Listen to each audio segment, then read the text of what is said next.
সুপ্রিয় শিক্ষার্থীবৃন্দ, Rangpur polytechnic institute কর্তৃক আয়োজিত ফেসবুক লাইভ ক্লাসে তৃতীয় পর্বের সকল শিক্ষার্থীদেরকে স্বাগতম। আজকের ক্লাস উপস্থাপনায় আমি Asim Kumar Barman, junior instructor nontech গণিত, রংপুর পলিটেকনিক ইনস্টিটিউট রংপুর। আশা করি তোমরা সকলেই ভালো আছো এবং আজকের এই অনলাইন লাইভ ক্লাসে যুক্ত হয়েছো। প্রিয় শিক্ষার্থীরা, তোমরা আমাকে শুনতে পাচ্ছ কিনা একটু কমেন্টে জানাও।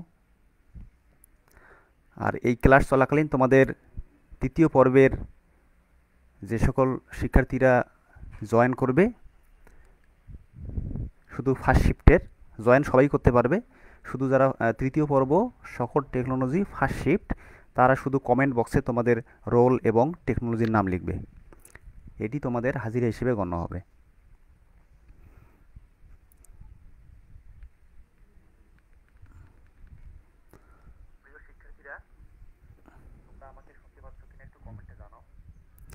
আচ্ছা, আশা করি তোমরা সবাই শুনতে পাচ্ছ, আমি একটু কমেন্টে দেখলাম।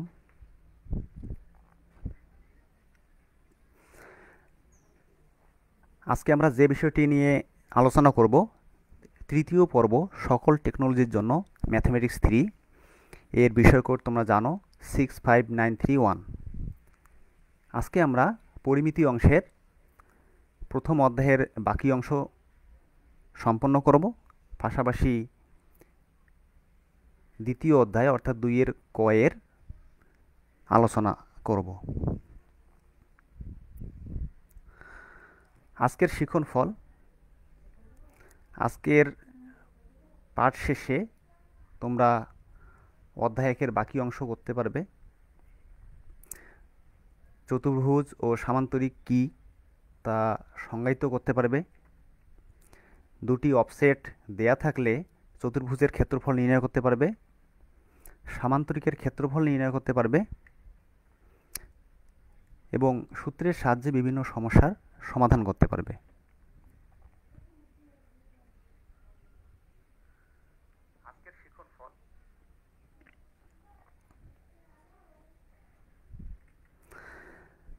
তাহলে আমরা মূল আলোচনায় চলে যাই। আমরা গত ক্লাসে প্রথম অধ্যায়ের 7টি সমস্যা নিয়ে আলোচনা করেছিলাম। আজকে 8ম সমস্যা। এখানে তোমরা দেখো দেয়া আছে, একটি সমবাহু ত্রিভুজের ভিতরস্থ কোনো একটি বিন্দু হতে বাহুত্রয়ের উপর অঙ্কিত লম্বের দৈর্ঘ্য যথাক্রমে 12 সেন্টিমিটার, 13 সেন্টিমিটার এবং 14 সেন্টিমিটার হলে ত্রিভুজটির বাহুর দৈর্ঘ্য এবং এর ক্ষেত্রফল নির্ণয় করো। তো সমাধানের ক্ষেত্রে প্রথমেই আমরা প্রশ্নে যা দেওয়া আছে সেই মোতাবেক আমরা একটু চিত্র অঙ্কন করার চেষ্টা করি। তো এখানে দেখো, ধরে নেই ABC একটি সমবাহু ত্রিভুজ, যে ত্রিভুজের প্রত্যেকটি বাহুই সমান। মনে করো এর মধ্যবিন্দু অর্থাৎ এই ত্রিভুজের ভিতরস্থ যে কোনো বিন্দু, এটি মধ্যবিন্দু নাও হতে পারে, তাই সেই বিন্দুটি আমরা ধরে নিচ্ছি ও বিন্দু। এখন এই ও বিন্দু হতে AC বাহুর উপরে আমরা OD লম্ব অঙ্কন করলাম। এরপরে ও বিন্দু থেকে AB বাহুর উপরে OE লম্ব অঙ্কন করলাম এবং সর্বশেষ ও বিন্দু থেকে BC বাহুর উপর OF লম্ব অঙ্কন করলাম।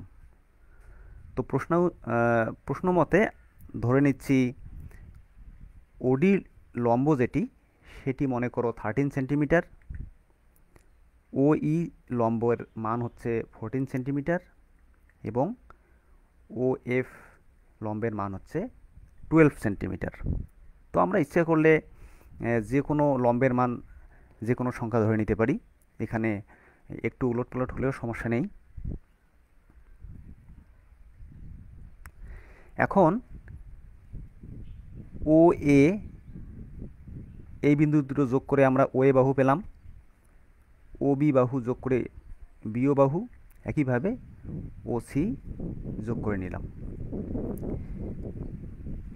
তো চিত্র অনুযায়ী এখন মনে করি সমবাহু ত্রিভুজ এবিসি এর বাহুগুলোর দৈর্ঘ্য আমরা ধরে নিচ্ছি এক্স, অর্থাৎ A B equal X, B C equal X এবং এসি ইকুয়াল এক্স, এবং এর ভিতরস্থ বিন্দু ও হতে বিসি, এসি ও এবি বাহুর উপর লম্ব যথাক্রমে OF equal 12 centimetre, OD equal 13 centimetre এবং ও ই ইকুয়াল 14 সেন্টিমিটার। আমরা চিত্রানুযায়ী এটি ধরে নিচ্ছি, অর্থাৎ আমরা চিত্রে যে যে কাজগুলো করেছি সেগুলো আমরা এখানে বর্ণনা করছি।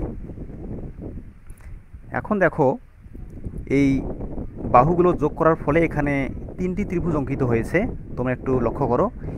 একটি হলো এ ও বি ত্রিভুজ, দ্বিতীয়টি হচ্ছে বি ও সি ত্রিভুজ এবং তৃতীয়টি হচ্ছে এ ও সি ত্রিভুজ। তাহলে আমাদের মূল যে এবিসি ত্রিভুজ এটি তিনটি অংশে বিভক্ত হয়েছে, অর্থাৎ এই তিনটি অংশ যদি আমরা যোগ করি তাহলে মূল ত্রিভুজ এবিসি পাবো। তো আমরা এখানে এই যে ত্রিভুজ তিনটি অঙ্কিত হয়েছে তার মধ্যে এ ও বি ত্রিভুজ নিয়ে আলোচনা এখন কথা বলবো। এখন দেখো ত্রিভুজ এ ও বি এর ক্ষেত্রফল। তো এ ও বি এর ক্ষেত্রফল জানতে গেলে আমাদের ত্রিভুজটি এ ও বি কী অবস্থায় আছে সেটি একটু লক্ষ্য করো। আমরা যদি এই সমস্ত ত্রিভুজ থেকে এ ও বি ত্রিভুজটা সেপারেট করে নেই তাহলে মূলত তোমাদের এরকম একটি ত্রিভুজ দাঁড়াবে। তো এটি দেখতে একটু উল্টা মনে হচ্ছে, আমরা এটিকে যদি সোজা করে নেই তাহলে এরকম দাঁড়াবে। তাহলে এখানে দেখো এ ও বি একটি ত্রিভুজ, যে ত্রিভুজে ভূমি হচ্ছে এ বি আর লম্ব হচ্ছে ও ই। তাহলে ভূমি এবং উচ্চতা, লম্ব যেটি সেটি হলো উচ্চতা, দুটো দেওয়া থাকলে আমরা জানি ত্রিভুজের ক্ষেত্রফল হাফ ইন্টু ভূমি ইন্টু উচ্চতা, অর্থাৎ হাফ ইন্টু ভূমি বলতে এবি আর উচ্চতা হলো ও ই। তো এখানে এবি এর মান আমরা ধরে নিয়েছিলাম, দেখো আমরা এবি এর মান ধরে নিয়েছিলাম, এই যে এবি ইকুয়াল এক্স ধরে নিয়েছিলাম। তো সেই মানটি আমরা এখানে বসিয়ে দিলাম। তারপরে ওইর মান আমরা ধরে নিয়েছিলাম 14 সেন্টিমিটার, সেই মানটি এখানে বসিয়ে দিলাম। ক্যালকুলেশন করলে পাচ্ছি 7x। আমি ওপাকে যা কথা কন।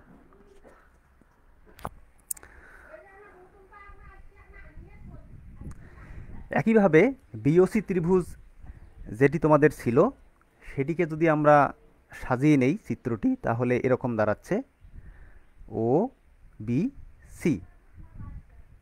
তাহলে এক্ষেত্রেও বিওসি ত্রিভুজের ক্ষেত্রফল হবে হাফ ইন্টু ভূমি ইন্টু উচ্চতা। তো এখানেও আমাদের ভূমি হলো বিসি আর উচ্চতা বা লম্ব হচ্ছে ও এফ। তো সেই মানগুলো যদি আমরা এখানে এখন বসিয়ে দেই,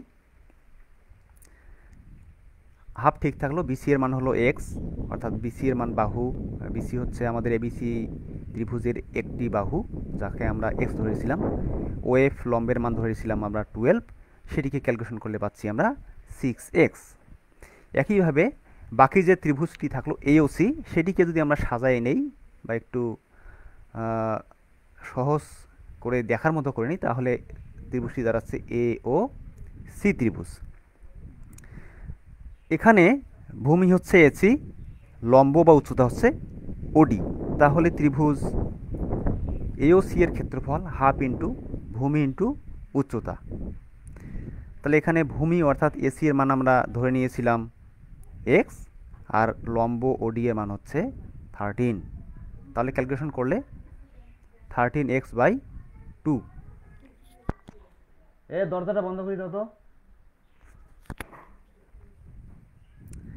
এখন আমি বলেছিলাম যে এবিসি ত্রিভুজটি তিনটি অংশে বিভক্ত হয়েছিল, সেই তিনটি অংশ যদি আমরা যোগ করি তাহলে মূল এবিসি ত্রিভুজ পাবো। তার মানে এবিসি ত্রিভুজের ক্ষেত্রফল হবে ওই আলাদা আলাদা তিনটি যে ত্রিভুজ অঙ্কিত হয়েছিল তাদের ক্ষেত্রফলের সমান।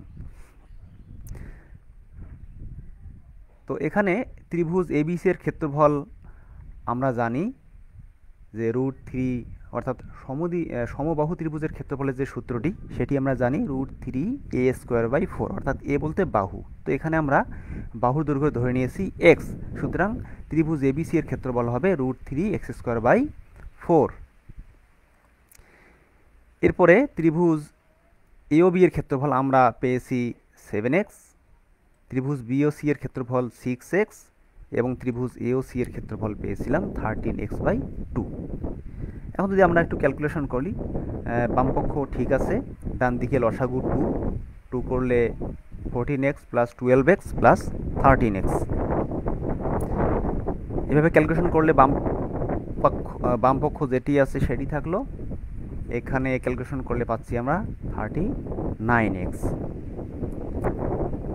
এভাবে x = 13, এই নিচের যে 2 ছিল সেটি আমাদের আড়াআড়ি গুণ হয়ে ডান দিকে যাবে। একইভাবে √3 যেটি ছিল সেটি ডান দিকে আড়াআড়ি গুণ হয়ে নিচে চলে যাবে। তাহলে আমরা পাচ্ছি x = 13 × 2 / √3। এখন আমরা ক্যালকুলেশনের সুবিধার জন্য 39কে √3 × √3 × 13 ভেঙে নিয়েছি, অর্থাৎ এখানে √3 × √3 হবে 3, তাহলে 3 × 13 মানে হচ্ছে 39, এবং পাশে 2 থাকলো। এখন উপরে নিচে আমরা √3 √3 কেটে দিতে পারি, তাহলে দাঁড়াচ্ছে 13 × 2 = 26 √3, অর্থাৎ 26 √3। তাহলে এটা পেলাম আমরা এক্স এর মান, অর্থাৎ ত্রিভুজের বাহুর মান, এবিসি যে ত্রিভুজ তার বাহুর মান। তাহলে অতএব ত্রিভুজটির বাহুর দৈর্ঘ্য হলো x = 26 √3 সেন্টিমিটার। তাহলে ত্রিভুজটির ক্ষেত্রফল কী হবে, অর্থাৎ মূল যে ত্রিভুজ আমাদের এবিসি ছিল তার ক্ষেত্রফল আমরা জানি √3x²/4।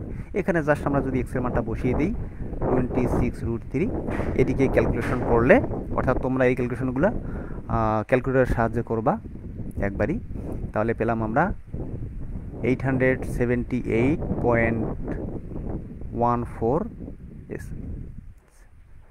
বর্গ সেন্টিমিটার। তো এভাবে আমরা এইরকম সমস্যার সমাধানগুলো করতে পারবো।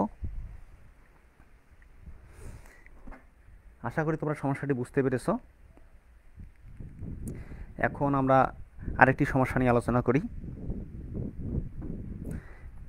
একটি নির্দিষ্ট স্থান হতে দুটি রাস্তা 135 ডিগ্রি কোণে চলে গেছে। দুজন লোক ওই নির্দিষ্ট স্থান হতে যথাক্রমে 7 কিলোমিটার ও 5 কিলোমিটার বেগে বিপরীতমুখী রওনা হলো। তাহলে 4 ঘন্টা পর তাদের মধ্যে সরাসরি দূরত্ব কত হবে? 4 ঘন্টা পরে। তাহলে এটিকে যদি আমরা চিত্রায়িত করি বা চিত্রের রূপ দেই আমাদের প্রশ্ন মতে, ধরে নিচ্ছি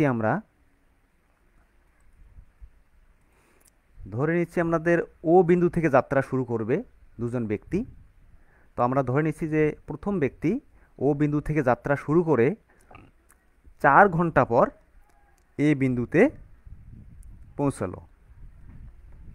একইভাবে ও বিন্দু থেকে দ্বিতীয় ব্যক্তি 4 ঘন্টা পর সি বিন্দুতে পৌঁছালো।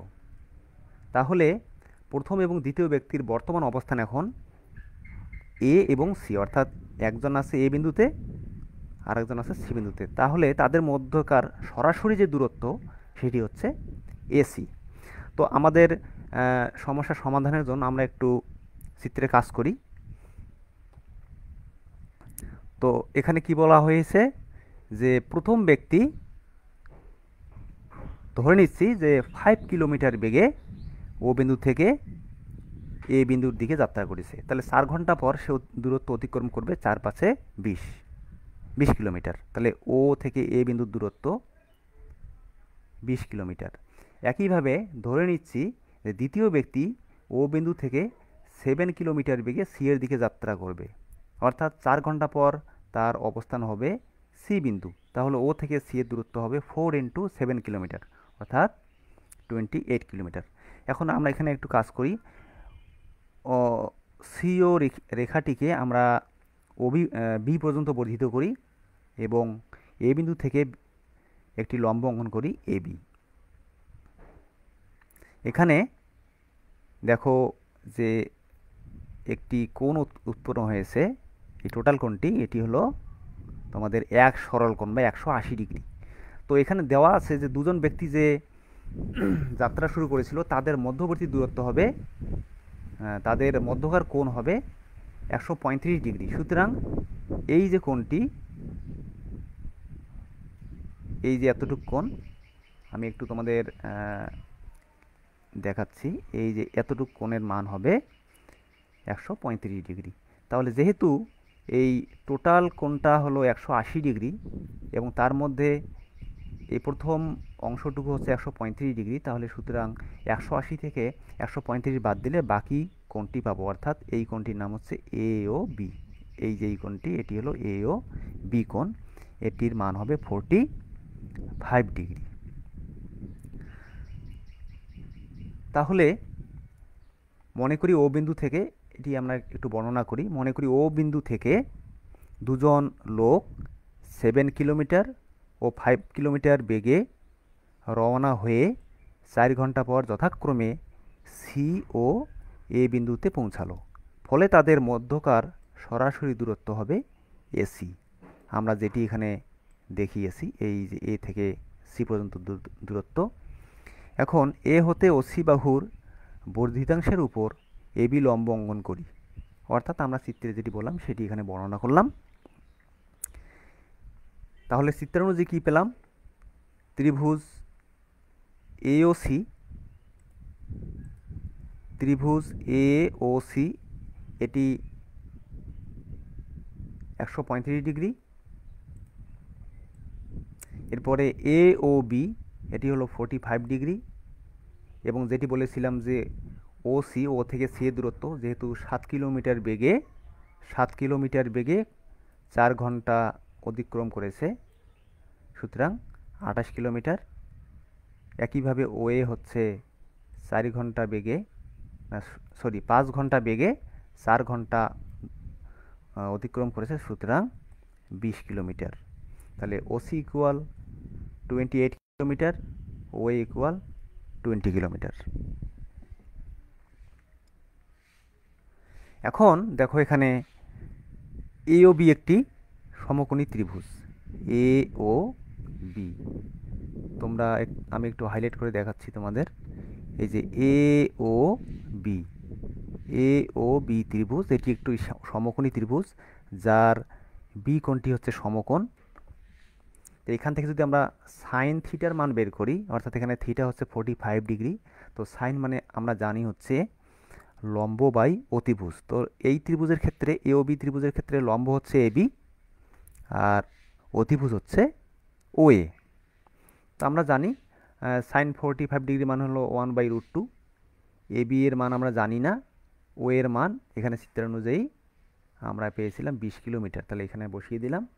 এখানে যদি আমরা ক্যালকুলেশন করি, এ বি ইকুয়াল আর গুণ করলে 20/√2, এটিকে ক্যালকুলেশন করলে পাবো আমরা 14.14 কিলোমিটার, অর্থাৎ এ বি এর মান পাওয়া গেল, এই যে এ বি এর যে মানটাই এইটি পাওয়া গেল 14.14 কিলোমিটার। আচ্ছা, এখন আমাদের বোঝার সুবিধার জন্য আমি চিত্রটি পাশে দিয়েছি। এখন দেখো আবার ওই একই ত্রিভুজ অর্থাৎ এওবি ত্রিভুজের ক্ষেত্রফল, যেহেতু সমকোণী ত্রিভুজ, আমরা জানি সমকোণী ত্রিভুজের ক্ষেত্রফল হচ্ছে হাফ ইন্টু ভূমি ইন্টু উচ্চতা। তো এটি আমরা পরে বলছি। তো একইভাবে এখানে দেখো যদি কসের মান আমরা বের করি, কস 45 ডিগ্রি, তাহলে কস মানে আমরা জানি ভূমি বাই অতিভুজ। তো এখানে এ ও বি ত্রিভুজের ক্ষেত্রে ভূমি হচ্ছে ও বি আর অতিভুজ হচ্ছে ও এ। একইভাবে আমরা জানি কস 45 ডিগ্রি মানে 1/√2, ও বি ঠিক থাকলো, ও এর মান হচ্ছে 20। এখানে যদি আমরা ক্যালকুলেশন করি তাহলে ও বি ইকুয়াল 20/√2, এখানে আমরা পাবো 14.14। তাহলে এখানে এই যে ও বি বাহুর মানটি আমরা পেয়ে গেলাম 14.14 কিলোমিটার। তবে তোমরা এখানে এটি নাও লিখতে পারো, যে যেহেতু আমরা সাইন থিটার মান বের করেছি, ওখান থেকে আমরা এবির মান পেয়েছি, যেহেতু কোণটি 45 ডিগ্রি, তাহলে অবশ্যই এই ওবি ত্রিভুজটি আমাদের কি সমদ্বিবাহু ত্রিভুজ। সুতরাং এই সমকোণ সংলগ্ন বাহু দুটো পরস্পর সমান হবে। সুতরাং যেহেতু এবির মান 14.14 কিলোমিটার, যেহেতু সমদ্বিবাহু ত্রিভুজ, তাহলে ওবির মানটাও একই হবে। তো তোমরা এই অংশটি না করে ডাইরেক্ট ওই কথাটি লিখতে পারো, যেহেতু ত্রিভুজ এ ওবি সমদ্বিবাহু ত্রিভুজ, সুতরাং ওবি ইকুয়াল 14.14 কিলোমিটার, এইভাবেও করতে পারো। এখন দেখো ত্রিভুজ এ বি সি, আমাদের এই যে মূল ত্রিভুজ এ বি সি, অর্থাৎ এখানে দেখো এ বি সি ত্রিভুজটি আমাদের সমকোণী ত্রিভুজ, যেখানে বি কোণটি হচ্ছে সমকোণ, তারপরে এ বি হচ্ছে লম্ব, তারপরে ভূমি হচ্ছে বিসি এবং অতিভুজ হচ্ছে এসি। এই হলো এবিসি ত্রিভুজ। তো এখানে আমাদের পিথাগোরাসের উপপাদ্য যদি ব্যবহার করি, তাহলে অতিভুজ স্কোয়ার ইকুয়াল লম্ব স্কোয়ার প্লাস ভূমি স্কোয়ার। তো এখানে বিসি যে অংশটি দুটি অংশে বিভক্ত, অর্থাৎ এই হলো ওসি, এর সঙ্গে আমাদের যোগ করতে হবে ওবি। তাহলে বিসিকে ভাঙলে আমরা পাই ওবি প্লাস ওসি। এখন যদি আমরা মানগুলো বসিয়ে দিই, এবির মান হচ্ছে 14.14, ওবির মান 14.14, ওসি ইকুয়াল 28। এটিকে ক্যালকুলেশন করলে 14.14 প্লাস 28 মানে হলো 42.14। এটা হলো এসি স্কোয়ার মান টোটাল। তাহলে এটাকে ক্যালকুলেশন করলে আমরা পাচ্ছি এসি স্কোয়ার ইকুয়াল 1975.7। তাহলে এসি ইকুয়াল রুট ওভার যদি করি, তাহলে 44.44 কিলোমিটার, অর্থাৎ 44.44 কিলোমিটার এসি এর মান। এবং এটি কিন্তু আমাদের বের করতে বলা হয়েছিল যে সরাসরি দূরত্ব, অর্থাৎ এসি, এ থেকে সি এর দূরত্ব। তো সেটি আমরা পেয়ে গেলাম। তাহলে দুজন যে ব্যক্তি যাত্রা করেছিল, তাদের 4 ঘন্টা পর তাদের সরাসরি দূরত্ব হলো এসি ইকুয়াল 44.44 কিলোমিটার। তো আশা করি তোমরা এই সকল সমস্যাগুলো এভাবে সমাধান করবে। যদি তোমরা না বুঝে থাকো কোথাও, তাহলে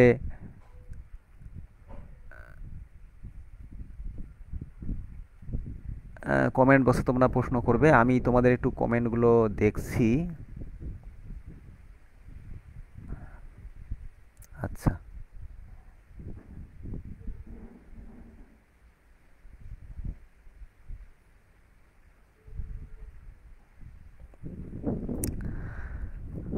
আচ্ছা, এখন আমাদের প্রথম অধ্যায়ে মোটামুটি যে কটি নিয়ম ছিল আমরা আলোচনা করেছি। তোমরা বাসায় সেগুলো ভালোভাবে প্র্যাকটিস করবা, তাহলে আশা করি যে সকল সমস্যাগুলো তোমরা খুব সুন্দরভাবে সমাধান করতে পারবে। তো আমরা এখন পরবর্তী অধ্যায়ে চলে যাই। পরবর্তী অধ্যায় হচ্ছে 2-এর ক, অর্থাৎ দ্বিতীয় অধ্যায়ে আমাদের দুটি অংশ আছে, একটি হলো ক, একটি খ। তো অধ্যায়ে 2-এর ক এর প্রয়োজনীয় সূত্রাবলী। প্রথমটি হচ্ছে সামান্তরিকের ক্ষেত্রফল। তো সামান্তরিকের এখানে একটি চিত্র দেখতে পাচ্ছ যে এ বি সি ডি একটি সামান্তরিক, যেখানে ভূমি হচ্ছে এ বি এর মান হলো বি, আর যেটি ডি বিন্দু থেকে এই এ বি এর উপরে একটি লম্ব অঙ্কন করেছি ডিই, এটিকে আমরা লম্ব বা উচ্চতা বলবো এই সামান্তরিকের। তো সামান্তরিকের ক্ষেত্রফল হচ্ছে এ ইকুয়াল বিএইচ, অর্থাৎ ভূমি ইন্টু উচ্চতা। এরপরে চতুর্ভুজের ক্ষেত্রফল, এখানে তোমরা দেখতে পাচ্ছ পাশের চিত্রে। মনে করো এ বি সি ডি একটি চতুর্ভুজ। আমরা জানি যে 4টি বাহু দ্বারা সীমাবদ্ধ ক্ষেত্রই হলো চতুর্ভুজ।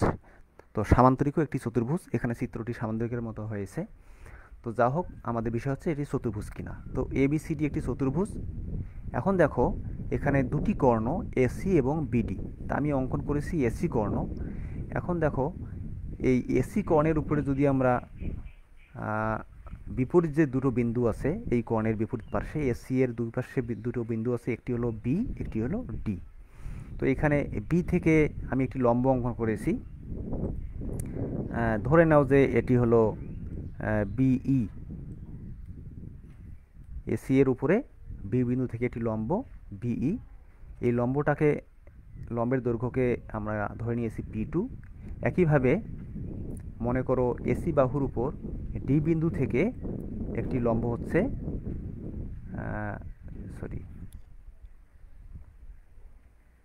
মনে করো ডিএফ, এটি হলো এফ, ডিএফ, এবং এটির মান হচ্ছে পি1। তো এই যে কোণের বিপরীত যে দুটো বিন্দু, সেই বিন্দু দুটো থেকে যদি ওই কোণের উপরে যদি লম্ব অঙ্কন করা হয় তাদেরকে বলা হয় অফসেট। তোমরা আমি আজকের শিক্ষণফল যে অংশটি ছিল, যে স্লাইডটি ছিল, সেখানে আমি অফসেট কথাটি ব্যবহার করেছিলাম। তো এই হলো অফসেট পি1 এবং পি2। তো একটি চতুর্ভুজে যদি দুটো অফসেট দেওয়া থাকে তাহলে তাদের ক্ষেত্রফল হবে হাফ ইন্টু ডি ইন্টু পি1 প্লাস পি2, অর্থাৎ হাফ ইন্টু ডি বলতে কোণের দৈর্ঘ্য, অর্থাৎ এখানে এসি, এবং অফসেট দ্বয়ের যোগফল। এই হলো চতুর্ভুজের ক্ষেত্রফল। এরপরে তৃতীয়টি যে সূত্রটি, যদি এ বি সি ডি চতুর্ভুজের দুটি কর্ণ দেওয়া থাকে, একটি মনে করো ডি1 আর একটি হচ্ছে ডি2, অর্থাৎ এসি এবং বিডি দুটো কর্ণ, তাহলে চতুর্ভুজের ক্ষেত্রফল হবে হাফ ইন্টু কর্ণদ্বয়ের গুণফল, অর্থাৎ হাফ ডি1 ডি2। এরপরে 4 নম্বর সূত্রটি হচ্ছে বৃত্তে অন্তস্থ চতুর্ভুজের ক্ষেত্রফল। মনে করো এখানে একটি বৃত্ত আছে, বৃত্তের অন্তস্থ অর্থাৎ ভিতরে একটি চতুর্ভুজ আছে হচ্ছে এ বি সি ডি। তো এখানে এ বি সি ডি চতুর্ভুজের 4টি বাহু ধরে নিচ্ছি আমরা, একটি হলো এ, একটি হচ্ছে বি, একটি হচ্ছে সি, এবং চতুর্থ বাহুটি হচ্ছে ডি, অর্থাৎ 4টি বাহু দেওয়া আছে। তাহলে তাদের ক্ষেত্রফলের সূত্র হচ্ছে root over S minus A into S minus B into S minus C into S minus D. এখানে এস এর সঙ্গে আমরা পূর্বেই পরিচিত হয়েছি পূর্বের অধ্যায়ে। এস মানে হচ্ছে অর্ধ পরিসীমা, অর্থাৎ এখানে যেহেতু চতুর্ভুজের 4টি বাহু, তাহলে A plus B plus C হচ্ছে পরিসীমা, A plus B plus C plus D, এই 4 বাহুর যোগফল হচ্ছে পরিসীমা। তাদেরকে 2 দ্বারা ভাগ করলে আমরা পাবো এস। তো এই হলো বৃত্তে অন্তস্থ চতুর্ভুজের ক্ষেত্রফলের সূত্র। এখন আমরা কিছু সমস্যা নিয়ে আলোচনা করব। প্রথম যে সমস্যাটি, একটি সামান্তরিকের ক্ষেত্রফল দেওয়া আছে 60 স্কোয়ার সেন্টিমিটার এবং ভূমি হচ্ছে 20 সেন্টিমিটার, তাহলে এর উচ্চতা কত? তো আমরা জানি সামান্তরিকের ক্ষেত্রফল মানে হলো ভূমি ইন্টু উচ্চতা, অর্থাৎ এ ইকুয়াল বিএইচ। তা আমরা যদি এখানে মানগুলো বসিয়ে দিই, ক্ষেত্রফল দেওয়া ছিল 60, ভূমি অর্থাৎ বি এর মান 20, এইচ এর মান আমরা নির্ণয় করব। তো এটিকে যদি আমরা আড়াআড়ি ক্যালকুলেশন করি তাহলে এইচ ইকুয়াল 60/30, অর্থাৎ এইচ এর মান পাবো 2 সেন্টিমিটার। তো এইভাবে আমরা এইরকম ছোট ছোট সমস্যার সমাধান খুব সুন্দরভাবে সমাধান করতে পারবো আশা করি। এরপরে 2 নং সমস্যা দেখো, চতুর্ভুজের একটি কোণের দৈর্ঘ্য 14 সেন্টিমিটার। বিপরীত শীর্ষ হতে উক্ত কোণের উপরে অঙ্কিত লম্বের দৈর্ঘ্য। তোমরা বুঝতে পারছো এই অঙ্কিত লম্ব বলতে কাকে বোঝানো হচ্ছে। একটু আগে যেটি বললাম যে অফসেট, তো এখানে একটি অফসেট হচ্ছে 6 সেন্টিমিটার, দ্বিতীয়টি হচ্ছে 4 সেন্টিমিটার, অর্থাৎ একটি যদি P1 হয় আরটি হচ্ছে P2। তাহলে চতুর্ভুজটির ক্ষেত্রফল আমরা এখন নির্ণয় করব। তো আমরা জানি চতুর্ভুজের ক্ষেত্রফল যদি দুটো অফসেট দেওয়া থাকে এবং একটি কর্ণ দেওয়া থাকে তাহলে half into D into P1 plus P2। তো এখানে ডি বলতে কর্ণের দৈর্ঘ্য দেওয়া ছিল 14 সেন্টিমিটার এবং ধরে নিচ্ছি আমরা P1 এর মান 6 সেন্টিমিটার এবং অপর অফসেট P2 তার মান হচ্ছে 4 সেন্টিমিটার। এটিকে ক্যালকুলেশন করলে আমরা পাচ্ছি হাফ ইন্টু 14 এই 6+4 অর্থাৎ 10, এরকে যদি আমরা ক্যালকুলেশন করি অর্থাৎ 7 দুগুণে 14, তাহলে 7 × 10 অর্থাৎ 70 স্কোয়ার সেন্টিমিটার। তো এভাবে যদি একটি চতুর্ভুজের কর্ণ একটি দেওয়া থাকে এবং দুটো অফসেট দেওয়া থাকে, তাহলে তাদের ক্ষেত্রফল আমরা এই সূত্রের সাহায্যে খুব সুন্দরভাবে বের করতে পারবো।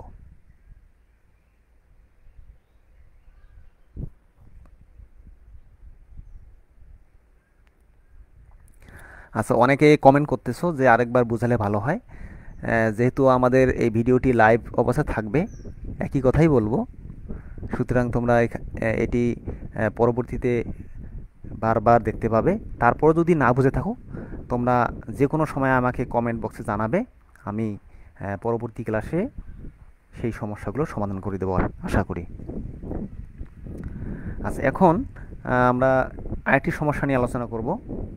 একটি চতুর্ভুজের কর্ণদ্বয়ের দৈর্ঘ্য 12 সেন্টিমিটার এবং 16 সেন্টিমিটার, অর্থাৎ একটি চতুর্ভুজের এখানে দুটো কর্ণ দেওয়া আছে, দুটি কর্ণ। তাহলে কর্ণদ্বয় যদি পরস্পর লম্ব হয়, তাহলে এর ক্ষেত্রফল কত হবে? তা আমরা জানি একটি চতুর্ভুজের ক্ষেত্রফল হাফ d1 d2 যদি দুটো কোণের দৈর্ঘ্য দেওয়া থাকে। তা আমরা ধরে নিচ্ছি যে d1 হচ্ছে 12 সেন্টিমিটার এবং d2 16 সেন্টিমিটার। এদিকে যদি ক্যালকুলেশন করি, যদি আমরা কাটাকাটি করি 12 এবং 2 এর সঙ্গে, তাহলে পাবো 6, তাহলে 6 × 16 96 স্কোয়ার সেন্টিমিটার। তাহলে এভাবে আমরা একটি চতুর্ভুজে যদি দুটো কর্ণ দেওয়া থাকে, তাদের ক্ষেত্রফল নির্ণয় করব। তো এখানে যেহেতু বলা হয়েছে যে একটি চতুর্ভুজের কর্ণদ্বয়ের দৈর্ঘ্য 12 এবং 16 সেন্টিমিটার এবং কর্ণদ্বয় পরস্পর লম্ব হয়, তো আমরা জানি যে একটি চতুর্ভুজের যদি কর্ণদ্বয় পরস্পর লম্ব হয়, তাহলে সেটি হয় আসলে একটি রম্বস। তার মানে রম্বসের ক্ষেত্রফল এই সূত্রের সাহায্যে বের করা যাবে, অর্থাৎ হাফ ইন্টু d1 d2, কর্ণদ্বয়ের গুণফল। তাহলে আশা করি তোমরা এই ছোট্ট সমস্যাটি খুব সুন্দরভাবে বুঝতে পেরেছ।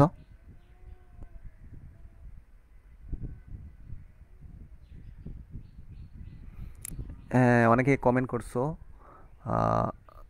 যে আমরা সমস্যাগুলো পরবর্তী ক্লাসে সলভ করতে পারবো কিনা।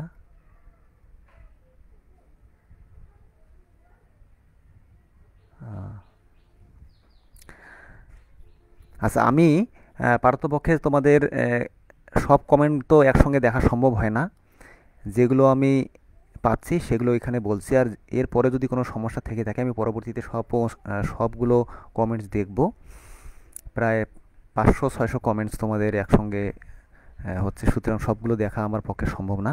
আমি পরবর্তী ক্লাস শেষে সবগুলো দেখব এবং পরবর্তী ক্লাসে সেই সমস্যাগুলো নিয়ে আমি আলোচনা করব। আচ্ছা, এখন 4 নম্বর সমস্যা দেখো। বৃত্তে অন্তর্লিখিত একটি চতুর্ভুজের বাহুগুলোর দৈর্ঘ্য যথাক্রমে 36 সেন্টিমিটার, 75 সেন্টিমিটার, 77 সেন্টিমিটার এবং 40 সেন্টিমিটার, অর্থাৎ একটি বৃত্তে অন্তর্লিখিত যে চতুর্ভুজ তার 4টি বাহুর দৈর্ঘ্য দেওয়া আছে। তাহলে ক্ষেত্রফল কত হবে? তো আমরা ধরে নিচ্ছি যে এ হচ্ছে 36 সেন্টিমিটার, বি হলো 75 সেন্টিমিটার, সি হচ্ছে 77 এবং ডি 40 সেন্টিমিটার। তো এখান থেকে আমরা অর্ধ পরিসীমা বের করব। আমরা জানি অর্ধ পরিসীমা S equal a plus B plus C plus D by 2। এখানে যদি মানগুলো বসিয়ে দিয়ে ক্যালকুলেশন করি, তাহলে আমরা পাবো 114 অর্থাৎ 114 সেন্টিমিটার। তো আমরা জানি বৃত্তে অন্তর্লিখিত চতুর্ভুজের ক্ষেত্রফল √s minus A S minus B into S minus C into S minus D. তো জাস্ট এখানে এস এর মান এবং এ বি সি ডির মান যদি বসিয়ে দিই, তাহলে এরকম পেলাম। তোমরা এটি খুব সহজেই করতে পারবে। এরপরে ক্যালকুলেশন করলে এটি পাবো এবং ফাইনালি ক্যালকুলেশন করলে আমরা পাবো 2886 বর্গ সেন্টিমিটার। তো চতুর্ভুজের যদি অর্থাৎ বৃত্তে অন্তঃস্থ যদি একটি চতুর্ভুজের 4টি বাহু দেওয়া থাকে, তাহলে আমরা এই নিয়মে সেই চতুর্ভুজটির ক্ষেত্রফল বের করব। এরপরে দেখো আরেকটি সমস্যা, একটি সামান্তরিকের এটি হলো আমাদের এই 2-এর ক অধ্যায়ের রচনামূলক প্রশ্ন, এবং এখানে একটি মাত্র নিয়মই আছে তোমাদের পরীক্ষা আসার মতো। এই একটি নিয়ম করলেই এখান থেকে রচনামূলক প্রশ্ন আসলে তোমরা অ্যান্সার করতে পারবা। তো একটি সামান্তরিকের সন্নিহিত বাহুদ্বয় 10 মিটার এবং 12 মিটার, এবং বলা আছে এর ছোট কর্ণ 8 মিটার, অর্থাৎ একটি ছোট একটি বড় থাকবে, তার মধ্যে যেটি ছোট কর্ণ তার দৈর্ঘ্য দেওয়া আছে 8 মিটার। তাহলে অপর কর্ণের দৈর্ঘ্য কত হবে? তা আমরা আগে চিত্রে চলে যাই। এখানে মনে করো এ বি সি ডি একটি সামান্তরিক, যার সন্নিহিত বাহুদ্বয় যদি বলি এবি এবং এডি, অথবা বলা যায় এডি এবং সিডি, এভাবে আমরা বলতে পারি।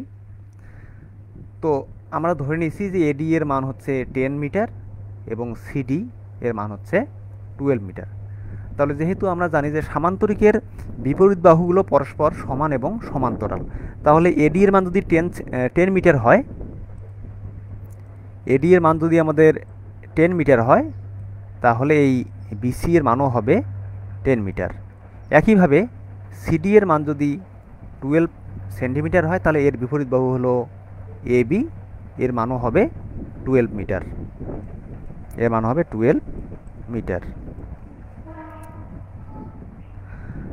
তো এখানে মনে করি এবিসিডি একটি সামান্তরিক, সি বিন্দু হতে আমরা এবি বাহুর বর্ধিতাংশের উপরে একটি লম্ব অঙ্কন করেছি সিই, এই যে এখানে লম্বটি সিই, এবং যেহেতু সি থেকে লম্ব অঙ্কন করলেও যেটি হবে, এই ডি থেকে যদি আমরা এবি বাহুর উপর লম্ব অঙ্কন করি সেটি হবে ডিএফ, এটি সমান হবে।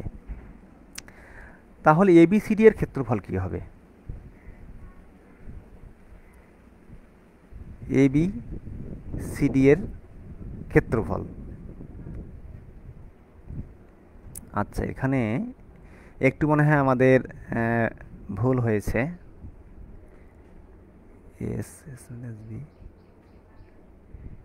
এখানে হচ্ছে আমাদের, তোমরা একটু দাঁড়াও আমি ঠিক করে নিচ্ছি, এটা এ বি ডি,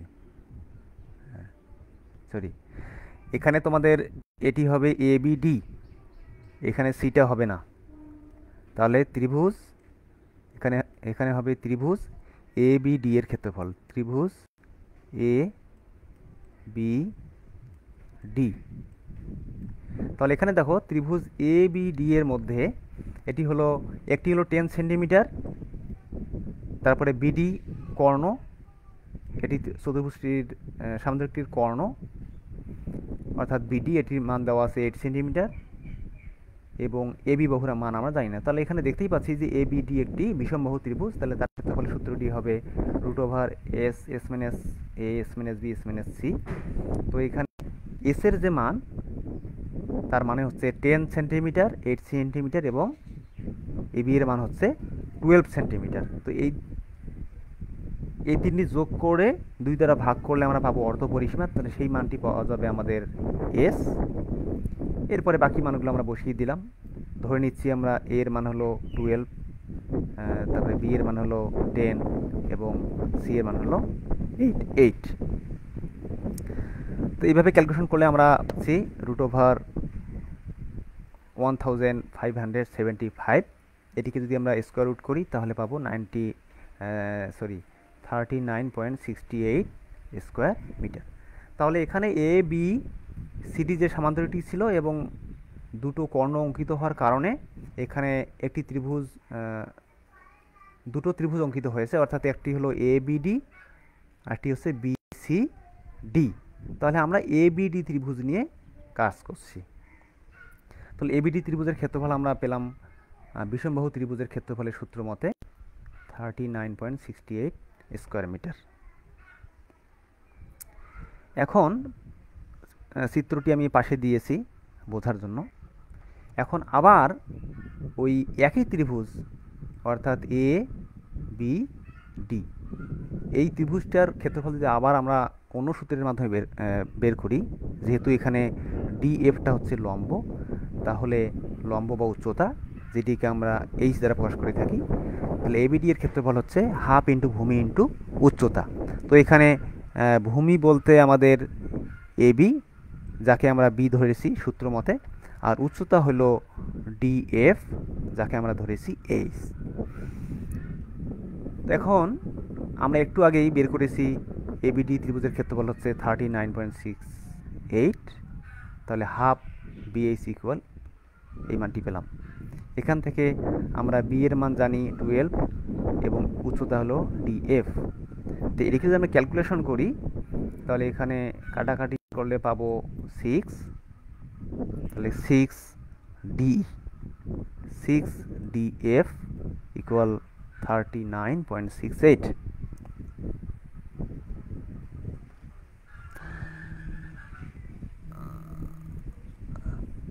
আচ্ছা, এখন যদি ক্যালকুলেশন করি, ডিএফ ইকুয়াল 39.68 বাই 6, এটিকে ক্যালকুলেশন করলে আমরা পাবো 6.61 মিটার।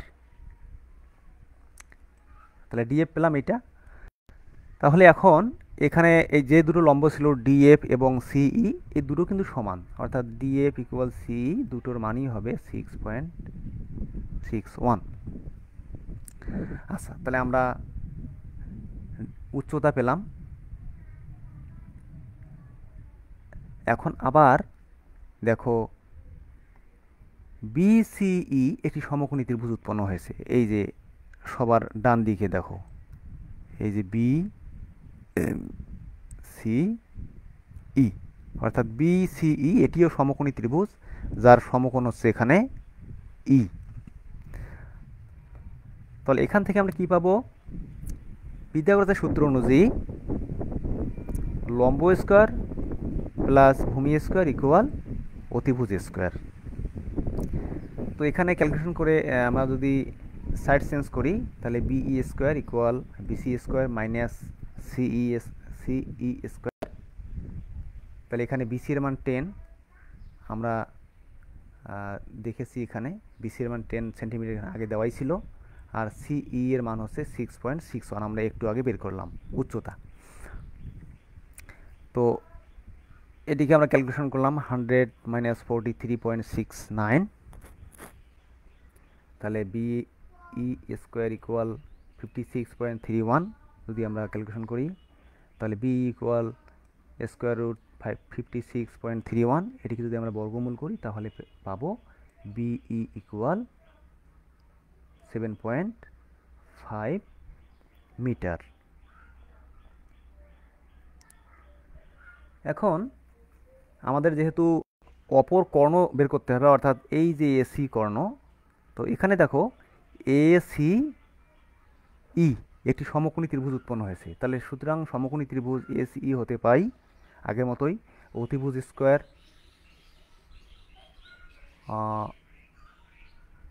এখানে একটু ভুল হয়েছে, তোমরা একটু ঠিক করে নিও। তাহলে এসি স্কোয়ার ইকুয়াল, এটা এখানে হবে না, তাহলে এসি স্কোয়ার অর্থাৎ অতিভুজ স্কোয়ার ইকুয়াল ভূমি স্কোয়ার প্লাস এখানে হবে লম্ব স্কোয়ার, অর্থাৎ সিই স্কোয়ার ই। তাহলে এসি স্কোয়ার ইকুয়াল এই স্কোয়ার প্লাস সিই স্কোয়ার। তাহলে এসি স্কোয়ার ইকুয়াল সিই ঠিক থাকলো। এখানে আমরা জানি এইচটি, এই যে টোটাল এই, এটি দুটো অংশ, একটি হলো এবি আর একটি হলো বি। তো সেই মানটি আমরা এখানে বসিয়ে দিলাম।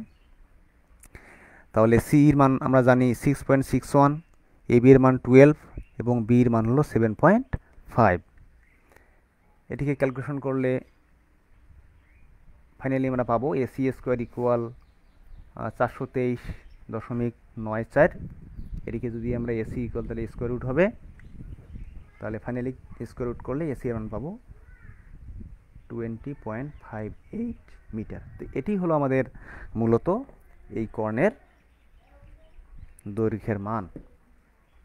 তো আশা করি তোমরা বুঝতে পেরেছো। এরপরে যদি কোনো সমস্যা থাকে বোঝার, তাহলে তোমরা কমেন্ট বক্সে লিখে জানাবে, আমি পরবর্তী ক্লাসে সেটি বুঝাই দেব।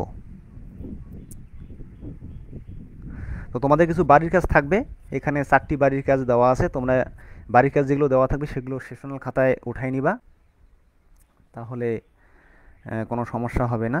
তাহলে বাড়ির কাজ যেগুলো সবগুলো সেশনাল খাতায় উঠাবা, এবং আমরা যখন সরাসরি ক্লাসে উপস্থিত হবো সেগুলো আমি তোমাদের কাছ থেকে জমা নিব। তো এটি শেষ করার আগে তোমাদের একটি আমি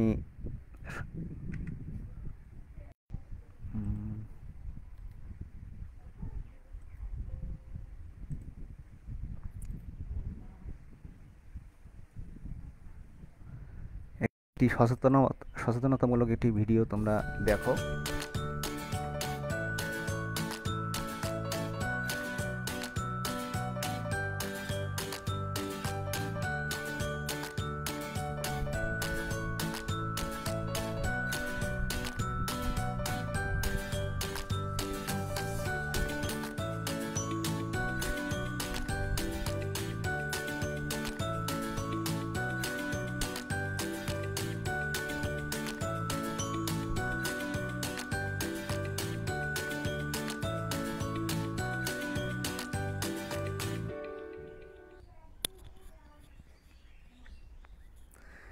তো সকলকে ধন্যবাদ। আগামী ক্লাসের আমন্ত্রণ জানিয়ে এবং সবার সুস্বাস্থ্য কামনা করে এখানে শেষ করছি।